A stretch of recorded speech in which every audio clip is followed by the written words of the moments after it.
CBS Radio Mystery Theater presents... Come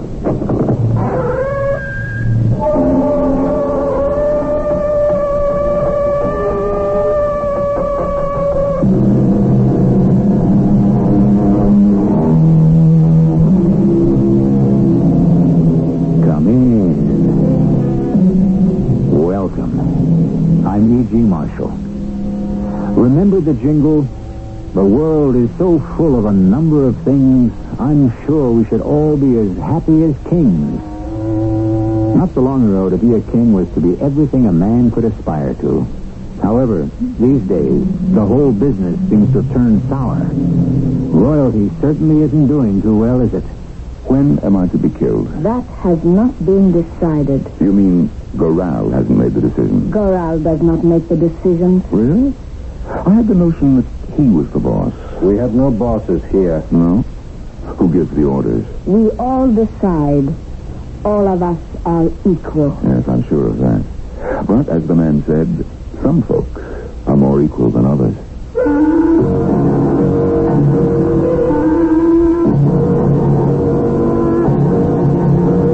Our mystery drama, Relax and Enjoy It, was written especially for the Mystery Theater by Dann and stars Norman Rose and Roberta Maxwell.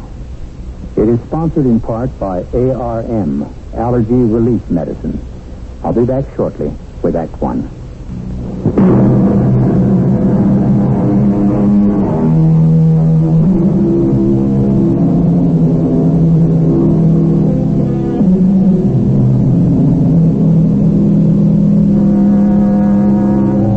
There's a certain group of people that rules the world and runs our lives.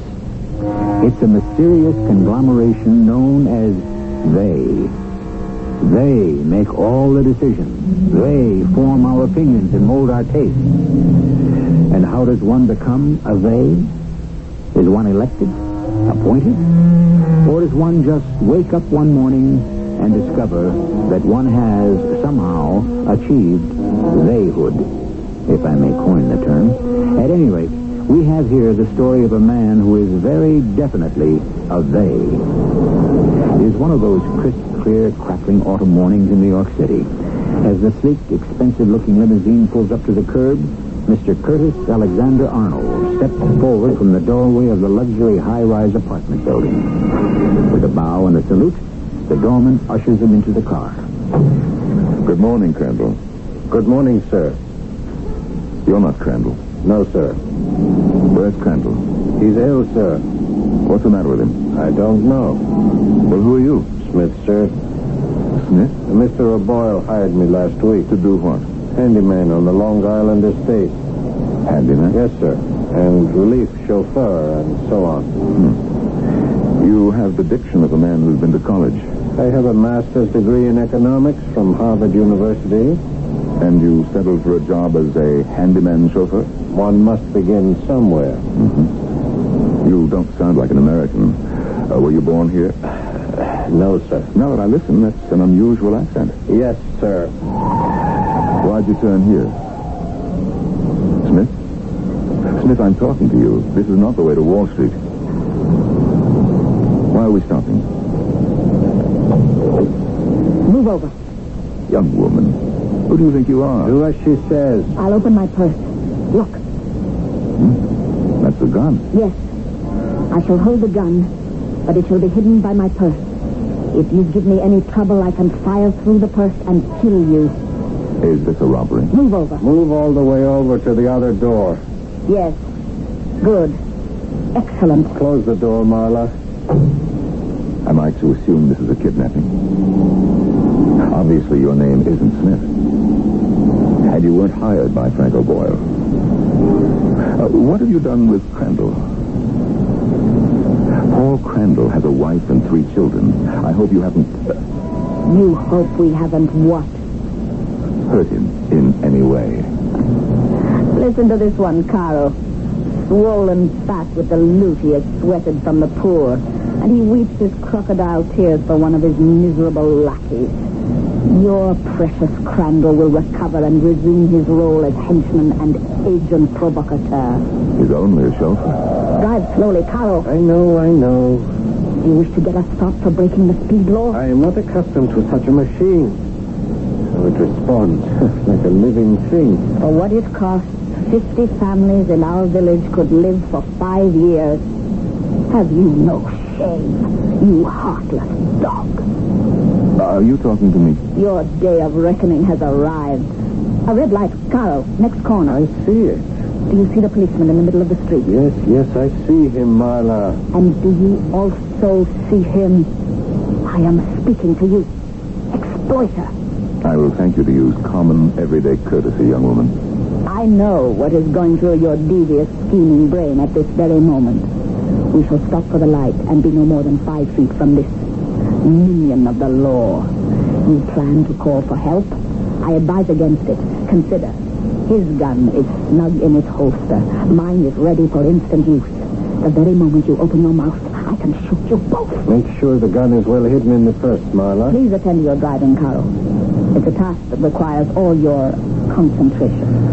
She doesn't think too much of your ability or intelligence, Carl. Please, do not think you can create a rift between us. Sit back, calmly, and peaceably as if nothing is wrong. Marla, the police officer, he's coming toward us. He is. Why? I don't know. I warn you. Just one word. I am prepared to fire. Oh, hi, Mr. Arnold. Hey, guess you don't remember me, huh? Hey, Ruffle. Patrolman George Ruffle? I used to be in the corner of Nassau and Wall in the morning. Oh, yes. Yeah. Then they transferred me over here. Yeah, it's a pretty good post, except, well, I miss saying hello to all my old customers. Yes. Well, I just wanted to say good morning. Well, so long, Mr. Arnold. Hey, have a good day. Yes. Yes, officer, and you too. Hey, Mr. Arnold, are you feeling okay? You look a little, well, I guess it must be the weather. Hey, you in a rush to go someplace, Johnny? Just keep it down, huh? See you around, Mr. Arnold.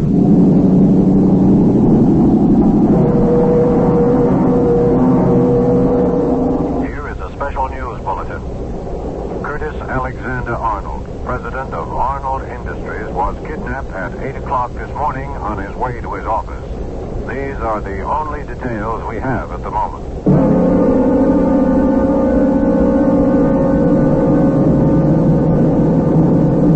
It is time, Carl. Time for what? To put on the blindfold. Stop the car. Move forward toward Carl. Buccaneer. Buccaneer? Pirate, corsair, marauder. Move forward in your seat. I warn you again. Oh, yes, I understand. Now, Carlo, tie the blindfold. What's the point in blindfolding me? I already know what you look like. Tight, Carlo. It must not come off. Your hands at your sides, exploiter. Do nothing rash. I'm really amused at this choice collection of names you've chosen for me. Drive on, Carlo. Amused, are you? The lord of the manor. You are constantly being amused by the innocent antics of the peasantry. There's really nothing funny about being held at gunpoint. A very wise man said that all truth comes from the barrel of a gun. You have learned nothing. I'm always happy to learn. What can you teach me? You sit there with your superior manner. You cannot believe that all this is happening to you. The lord, the master, the mover, the shaker. Millions live or die at your slightest whim. I see you've never been up against a board of directors. Puppets. Or stockholders. Apostles of greed. Or union negotiators. Betrayers of the people. Oh, my. Don't you have a good word for anybody? When we arrive at our destination, your political education shall begin in all seriousness. When we arrive at our destination? What makes you so sure we'll ever get there? What do you mean? Marla, what is he saying? Do not pay the slightest attention. That's right, Carl. Don't bother to think for yourself. Enough of that. Abdicate that little function. Just let her do all... I said that will be enough. I don't think so. I warn you. What will you do? Shoot me? Without the slightest qualm. You don't believe me? Oh, I believe you would do it. But then this whole business is out the window. You can't afford to shoot me just to shut me up. So then, what were we talking about, Carl? Oh, yes. Why you will never get to your destination. Let him hiss, Carl. But remember, he's a serpent, a poisonous adder. Why are you doing this, Marla? We are making a statement. What sort of statement? You will know that in due time. Whatever. Let me presume to advise you. You presume to advise us. Now, be calm, my dear. This is an enterprise. Would you agree? Between you and us, there can be no agreements of any kind whatsoever. Oh, come on, Marla. Facts are facts. Now, I happen to be an expert on enterprises, and they all have a great deal in common. Success depends on superb planning. Yours leaves a great deal to be desired. Merely to prove you wrong, Carl formed an acquaintanceship with your chauffeur, Crandall. Oh, I understand that. He learned the name of my estate foreman, Frank O'Boyle. He learned Crandall's routine, and this morning he got Crandall out of the way, and the rest we know. However, it's not too late to call it off. Why should we? That is, provided Crandall is all right. Now, you could let me off at the corner. I could hail a cab, and there's no harm done. I find it difficult to believe my ears. Here you are, helpless and a prisoner, and you presume to dictate terms. Your arrogance is almost admirable. Where are we going? You will know when we get there. Don't bet on it.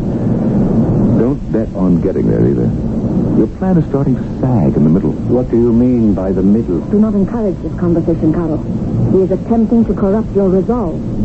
Are you afraid his resolve isn't strong enough to withstand a little corrupting, Marla? I want you to be silent. Or you will what? You can't shoot me. No. You see, Carl, here is where the seams begin to show in this enterprise. Be careful, Carl. He's nervous. Shut up. You can tell by the way he drives. He's having second thoughts. That isn't true. Carl is no fool. He's starting to have some doubts. Isn't that so, Carl? That's completely untrue. Does she always answer for you?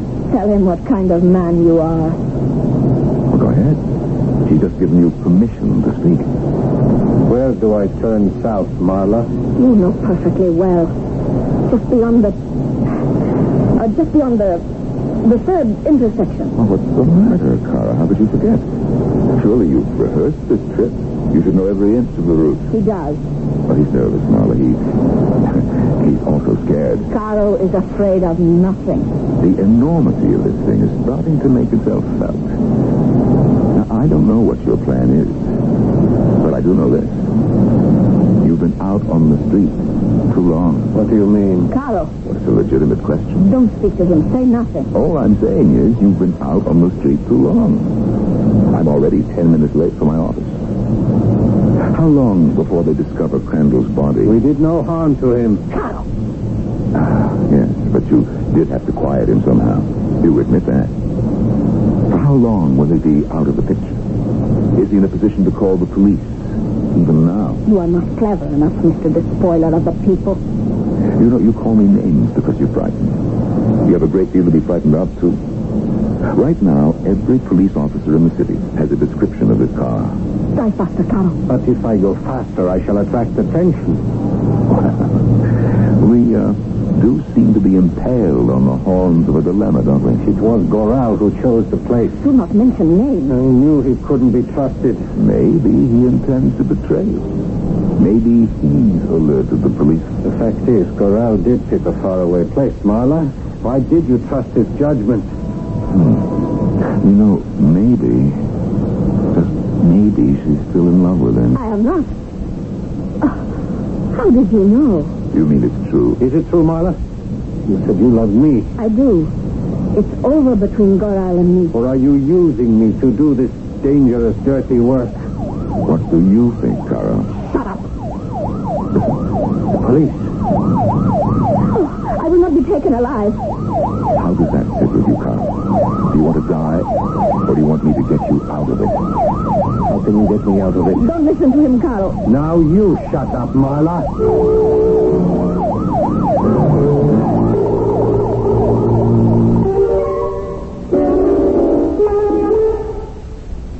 Is the worm turning? It's hard to say. We'd have to know first who Carol is, and also who Marla is. But it does seem that we may have the shortest kidnapping on record. But what kind of kidnapping is it supposed to be? Questions. And while we will ask even more questions in Act 2, we shall also provide you with a few answers.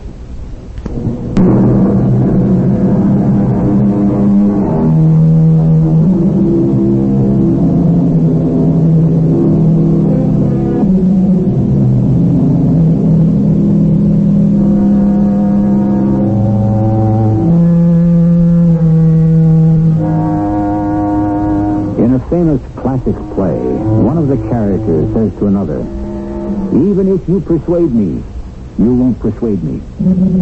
How true. Nothing is as stubborn as a prejudice. Yes, a firm and solid opinion rooted in bigotry and nourished by fanaticism. No matter how securely you close a door, somehow it can be blasted open. But a closed mind, that's another story. It may very well be our story. Don't listen to him, Carl. It depends on Krendel. If he isn't badly hurt. Is he? Answer me, Carl. You're almost out of time. No. Good. Now, I'll tell the police this was all an experiment to test my security arrangements. Don't believe him, Carl. Pull over. You can't trust him. You can't get away, Carl. He's lying. You have to trust me. Is this the end? The end of the hopes, the dreams, the struggles? Do we betray our ideals, our comrades, our country? Listen to him, Carl. Is it the end of our love? Oh, quickly, Carl, down the street.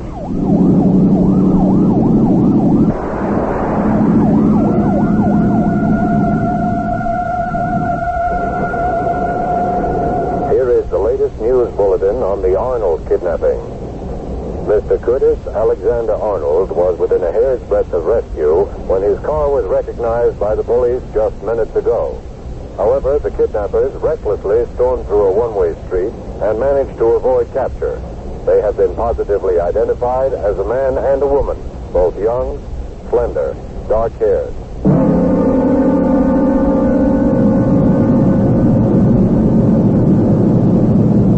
Where can you go? The city is aroused against you. He happens to be right, Carl. This car can be too easily identified. The longer you persist in this thing, the more chance of someone getting really hurt.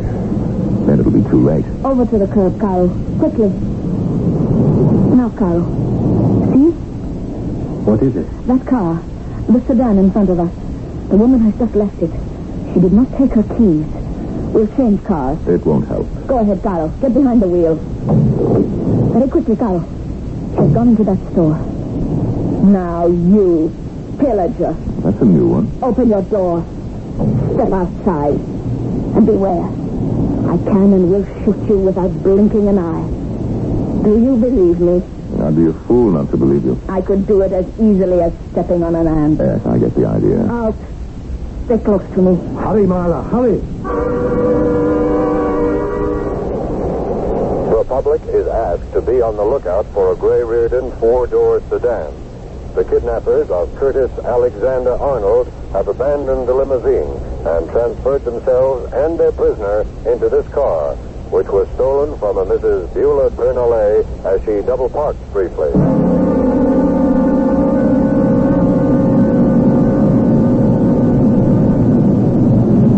Well, what are we going to do? Keep switching cars indefinitely? That is not a concern of yours. That lady has already reported the stolen car to the police. She's right, Mother. There's still more than a mile to travel through these streets. Why did Goral choose such a faraway hiding place? Goral is our leader. Every police car in the city is alerted by now. I know. It's falling apart. Do you know why? Be quiet, you capitalist pig. You could do with a little bit of capitalistic organizational know-how. Goral, he knows nothing about how to arrange the mechanics of a thing like this. Goral is the most politically developed of us all. But he knows nothing about kidnapping. It's your fault, Carl. My fault? Why didn't you speak out when this thing was being planned? Are you mad? I would have been shot. And rightly so. All who go against the decision of party leaders are traitors to the people. Why do we argue? At any moment we can be surrounded by the police and captured. Never. We will die for the cause. We will not be taken alive. Never. That doesn't sound too good. But first, we shall kill this dog in order to make our statement to the world. What statement is this? That there is justice, that retribution, swift and terrible, shall avenge the ancient wrongs perpetrated upon the Never mind. I'm sorry I asked. And then we shall save the last 2 bullets for ourselves. Do you go along with that, Carl? Caro also took the oath. I don't know. I seem to sense somehow, Carl, that you're not really enchanted with the idea. We are not afraid to die. Yes, well, somebody has to use some brains and prevent a bloodbath on the streets of the city. Pull over to the curb, Carl. You do not give orders here. Marla, you're giving me a very hard time.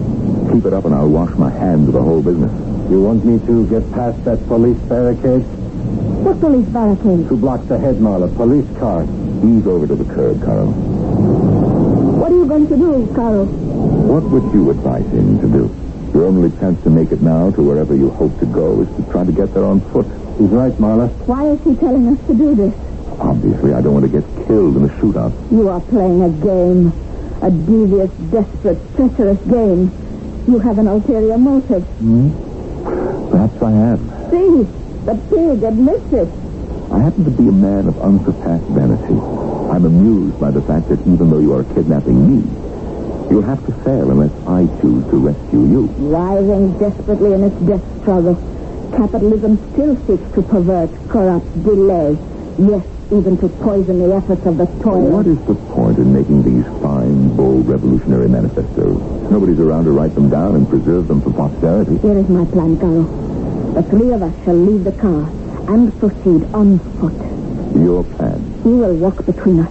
And remember, I still hold this gun in my purse. You capitalist. Well, what's the matter? You can't think of a name? How about Viper? Capitalist Viper. It has a deadly, ominous sound to it, and it implies a silent, secret sort of menace. Shut up.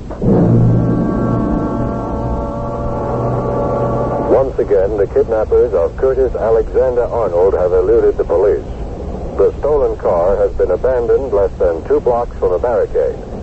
At this point, police have no clue as to the whereabouts of the kidnappers. All citizens are urged to be on the lookout for a trio which consists of 2 young people, a man and woman in their early 20s, slender and dark-haired. Mr. Arnold is about 50, 6 feet tall with gray hair.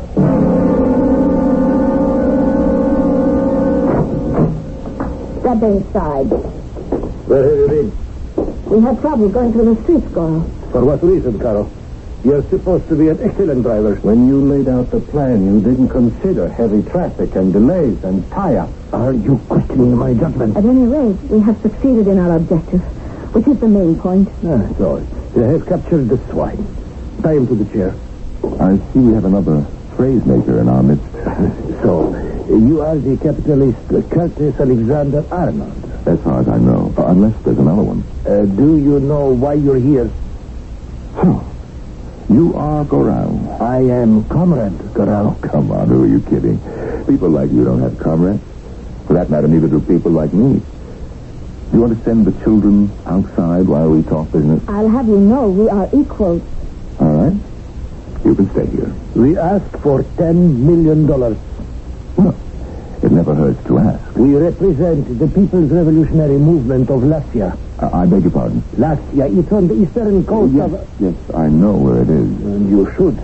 Leeches like you have sucked the blood of our people for the last 100 years. Well, cutting through all that, $10 million seems a lot to ask. Could we negotiate that figure? No. Well, I'm not sure I'm worth $10 million to anyone. That is entirely possible. Yeah. Then why not be realistic? If your people do not pay the 10 million, we shall shoot you. And this will serve notice to the capitalist community that each of you has a price on his head. Your personal fortune is worth more than $10 million? Yes, Carlo, it is. Wouldn't you be willing to pay the money to save your life? To save my life? Certainly. Then there is no problem. Well, I'm afraid there is. What sort of problem? Why don't you ask Gorau? Is there a problem, Gorau? We did not bring this swine here to hold a discussion. She's asking a legitimate question. You're evading the issue. Now, why don't you answer her? I decide which questions are legitimate and relevant. Mm-hmm. Well, then suppose I answer it. It doesn't matter if the ransom is paid or if it isn't paid. As far as you're concerned, I am not going to leave here alive. Well, is that true, Gora? All decisions shall be determined by revolutionary necessity. Well, that doesn't answer the question. It does. There you are, Colonel. But if he pays the ransom, why does he have to be killed? Do you realize that you are making a counter-revolutionary statement? But, Gora... If you persist, I can have no choice but to begin to doubt your political reliability. Why are we arguing about this now? Why are we arguing about this at all? Come, Carl. When the time comes to do the right thing, the People's Revolutionary Party has every confidence that you will do it. But gladly, unquestioningly, with true revolutionary ardor. You will, Carl, won't you?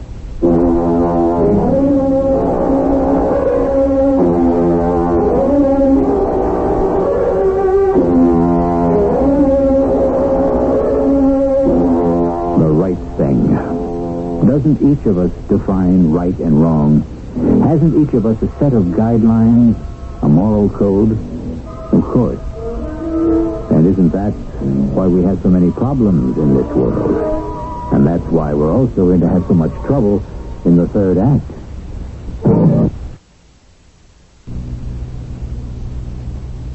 WBBM Chicago.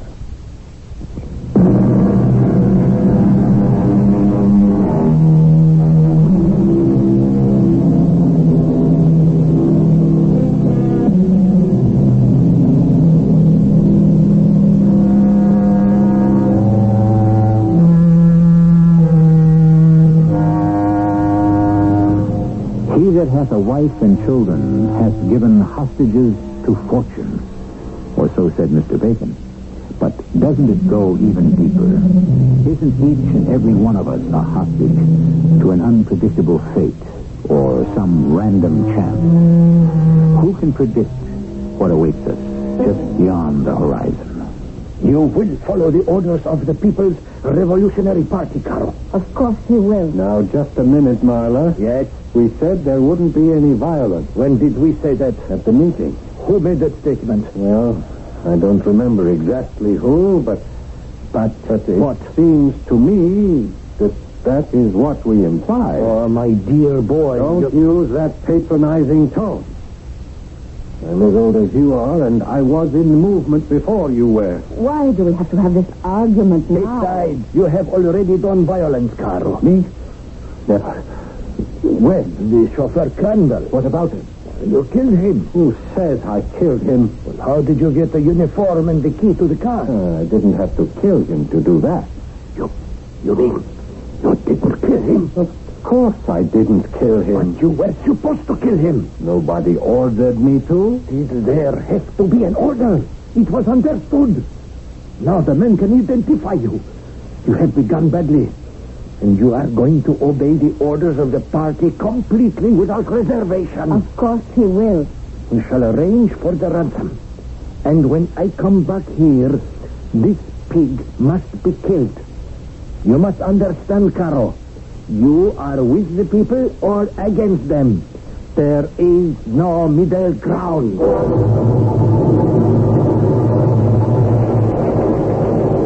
Alexander Arnold is being held captive by the People's Revolutionary Army of Latvia.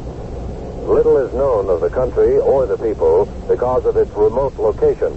They are demanding $10 million in ransom.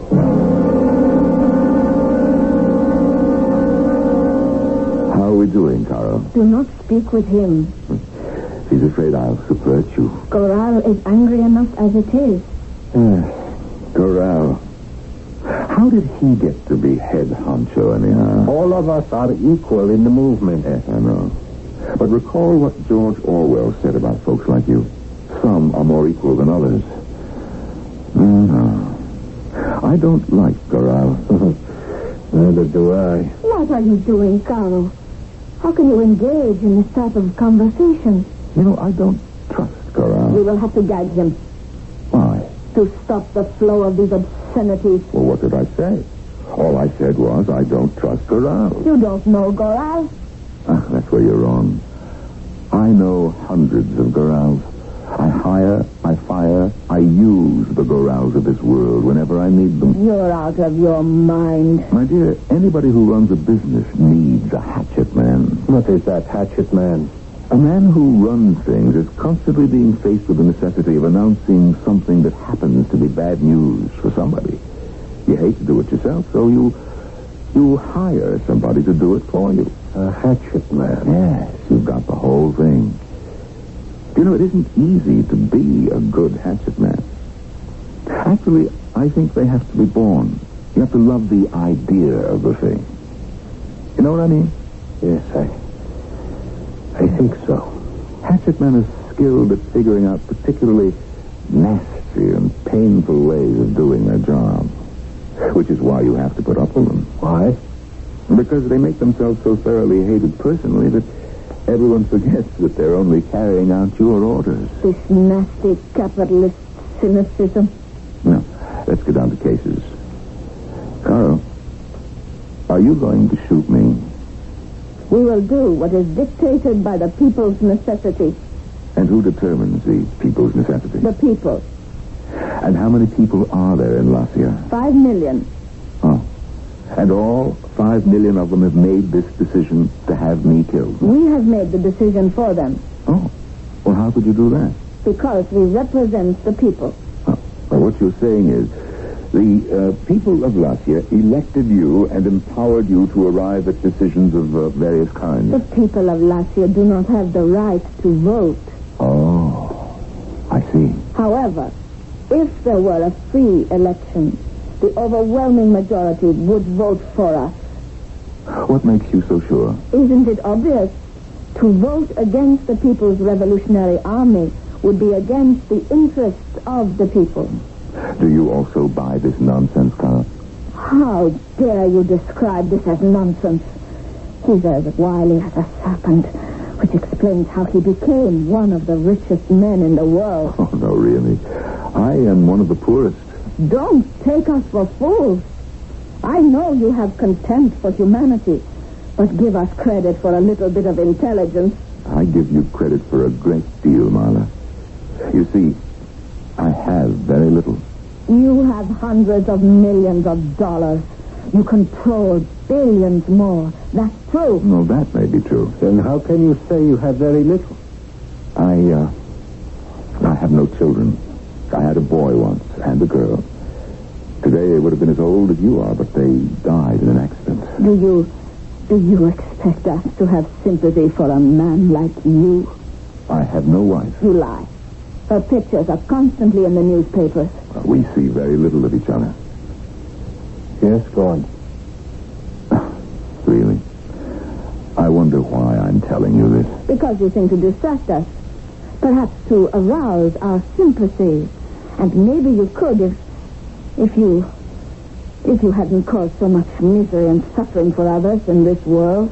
Well, I think I'm talking like this now because suddenly, everything else is stripped away. I'm completely at the mercy of a trio of fanatics. We are not fanatics. I could conceivably be dead before the day is over. Now, we all have to die sometime. Except, of course, Goral. He's probably made a pact with the devil. Anyhow, now I am clear of all the distractions of power. It's a remarkable feeling. I don't know what to make of it. Has Goral delivered the ransom message by now, do you think? Yes, I would think. Well, they won't pay it. I'm not worth it to anybody.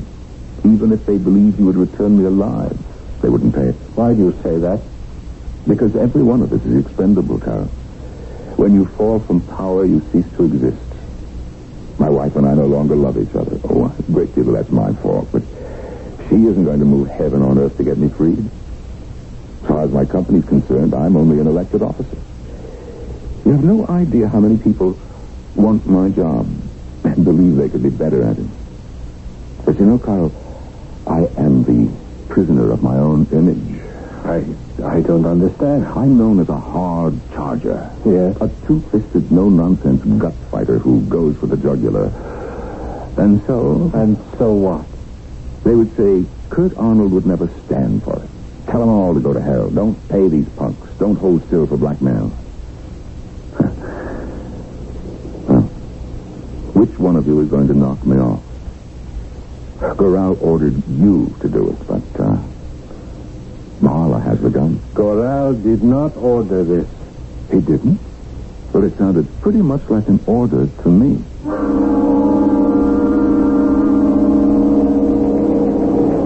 Kurt Arnold would demand that we stand firm. This is the statement issued by a spokesman for the Arnold Enterprises. Mrs. Arnold, of course, is willing to pay the ransom, but she has no authority to turn over the money. The State Department and the FBI will issue no comment at this time. But Arnold has said recently, you have to make a stand. You can't give in to blackmail and terror.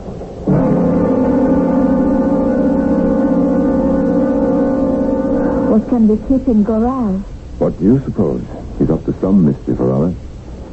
Marla, What is it? I wish I did not have to. Poor Carl. You really don't want to kill me, do you? But she's going to talk you into it. You be quiet. She's going to talk you into it, Carl. Carl, it was you who brought most of us into the movement in the first place, remember?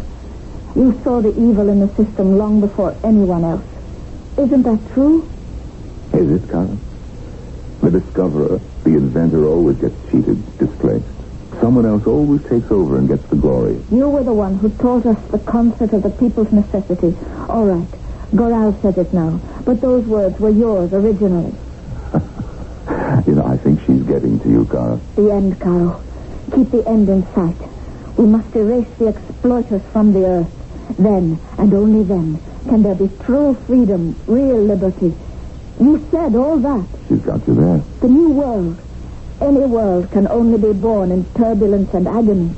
How was this earth of ours created? All your words, Carl. I could give you a job in my public relations department. So he had to be killed. Not because Goral says so, but because history demands it. I don't think you're going to do it, Carl. Even you wouldn't, Marla. Really? The two of you are basically decent people. You come from a country where people are poor and things are tough. You're idealistic enough to think that you've found a way to make living conditions better. I admire you for it. See how he patronizes us. See how he reduces us both to the status of innocent children. We must do our duty. Well, Carl. Yes. I know what that yes means. She hasn't convinced you of anything. She's giving you the woman's promise. In your heart, you know this revolution of yours is a fraud. That's a lie. I don't blame you. She's beautiful. Goral! We must move quickly. Why? Have the police... This news has created a sensation back home. The publicity has practically made the revolution, just as I predicted it would. Did he make this prediction or did you, Carl? We will have to shoot him immediately. Each of us is a hero back home. The army is with us, we're sure. The army? Yes. Yes, I have made a deal with the generals. A deal with the generals? But the generals are the ones... The generals will keep things in order while we... While we what? While we liquidate the opposition. I do not like that word. He doesn't exactly mean liquidate. We have many unreliable people in the revolutionary movement. We must dispose of them. What are you talking about? I have a list here of people who are to be shot, imprisoned, or exiled as soon as we return home. You mean without a trial? No, of course they will receive a trial first, a fair trial. But that will only prove that they are guilty. Who is on that list? We have no time to discuss it now. Check and see if you're on it, Carl. Caro, you are the hero of the revolution. You will be the first president of the republic.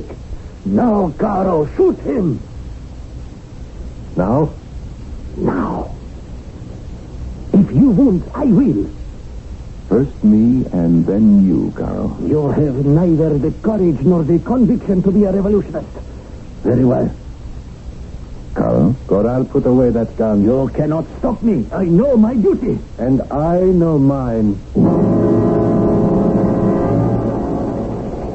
In a sensational rescue effort, Curtis Alexander Arnold was saved from the People's Revolutionary Army of Latvia by two young Latvians who are students in this country. Mr. Caro and Miss Marla happened to notice a notorious Latvian terrorist, a man named Goral, on the street. Realizing that he must be implicated in the Arnold kidnapping, they followed him and discovered where Mr. Arnold was being held. In the ensuing struggle, the terrorist was killed.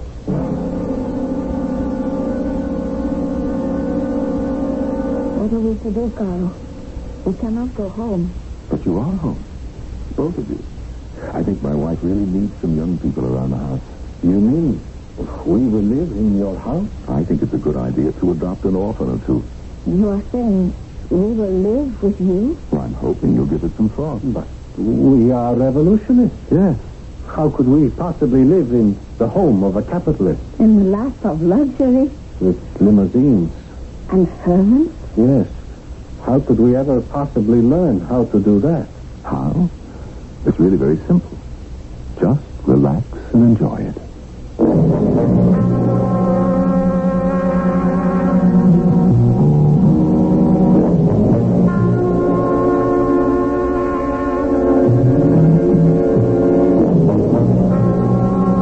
And they did.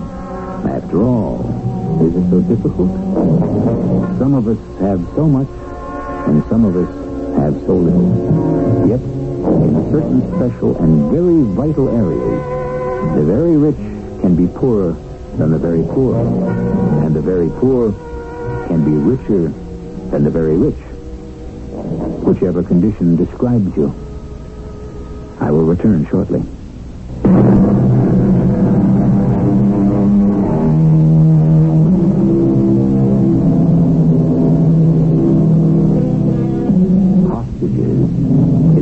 In a situation that appears with greater frequency in the news bulletins of our time. And we think of the hostage as someone who is being held at gunpoint by some desperate terrorist or demented criminal. And yet so many of us are held hostage by things that are deep inside ourselves. We are held hostage by fear, ignorance, hatred. Our cast included Norman Rose, Roberta Maxwell, Paul Hecht, and Earl Hammond. The entire production was under the direction of Hyman Brown. This is E.G. Marshall inviting you to return to our Mystery Theater for another adventure in the macabre. Until next time, pleasant dreams.